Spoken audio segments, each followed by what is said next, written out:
PlayStation 5 owners looking for a gaming monitor should want a display that is not only compatible with the console, but can also take advantage of all the features of the PS5. The PS5 supports 4K content up to 120 FPS with an HDMI 2.1 input, and HDMI 2.1 monitors are few, but you can still find a 4K at 60Hz monitor with HDMI 2.0 support that works great for gaming. Unlike the Xbox Series X, the PS5 doesn't support 1440p content, so it's best to go for a 4K option unless you want a 1080p resolution with a higher refresh rate. Monitors generally have lower input lag than televisions. Note that we bought a PS5, but we have yet to test all of our monitors with it. These recommendations are based on informed specifications and predictions. We tested over 100 monitors and these are our recommendations for the best PS5 gaming monitors you can buy.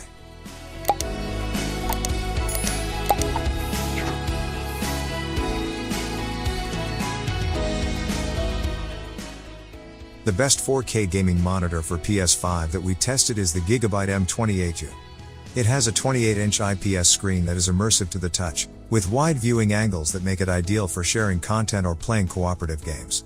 It handles reflections well and gets decently bright, so you shouldn't have any problems with glare unless you're in a very well-lit room. The mount only allows for height and tilt adjustments, but there is support for a 100 by 100 VESA mount if you need more adjustability. It has an exceptional response time that makes quick movements look sharp without blurring behind moving objects. The response time at 60 Hz is slower but still excellent. Although there was a problem initially that caused a higher input delay at 60 Hz, it was fixed with a new firmware. It has excellent DCI-P3 coverage and decent peak brightness in HDR, but black looks gray due to its lackluster contrast, and its local dimming works terribly. Countless functions are available. It has a USB hub with 3 USB 3.0s and 1 USB-C that supports DisplayPort alternative mode. However, the USB-C power supply is limited to 15 watts, just enough for small devices like smartphones. It also has a picture-in-picture, picture-by-picture mode that allows you to view two input signals at the same time so you can watch a movie or TV show while you play. Overall, this is a feature-rich monitor that most people should like.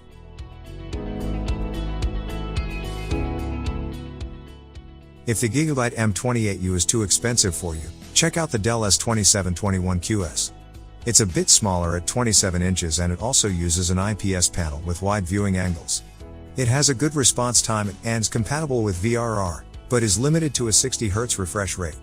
It has much better ergonomics, as the bracket allows for pan adjustment and portrait mode, and it becomes brighter. To combat glare. Unfortunately, there are no USB ports. Overall, the Gigabyte is a better option as it offers a higher refresh rate and better response time for a much smoother gaming experience.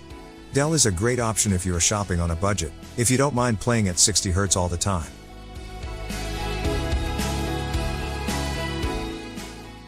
The LG OLED C1 is the best PS5 monitor you can get in big screen size.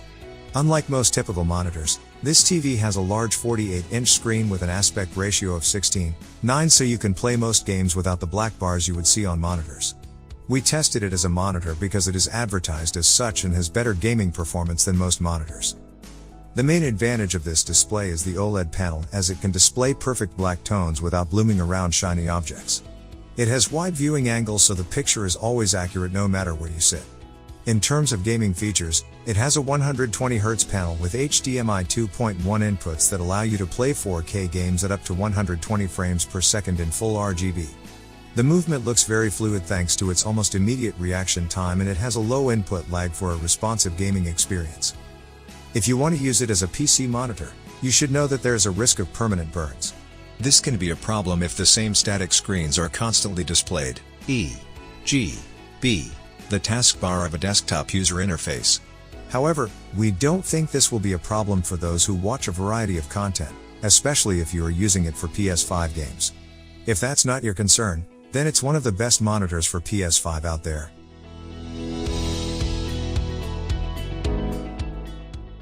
If you don't want to spend so much money on a high-end TV, then you should take a look at the Philips Momentum 436M6 Pop. It is a real monitor with an LED panel, so there is no risk of permanent burns like the LG Q80T OLED, but it does not produce perfect black tones. It's still good for darkroom gaming as it has a VA panel with a high native contrast ratio for deep blacks and decent black uniformity. Even in a well-lit room, it has excellent maximum SDR brightness to combat glare. The input lag is low and it has a decent response time. However, black spots can occur on dark objects, which are typical for VA panels. Since you're limited to a 60Hz panel and HDMI 2.0 inputs, you won't be able to take full advantage of the PS5. If you want the best monitor for PS5 and the best picture quality possible with a big screen, take a look at the LG. If you don't want to spend a lot or are concerned about the risk of burns, contact Philips.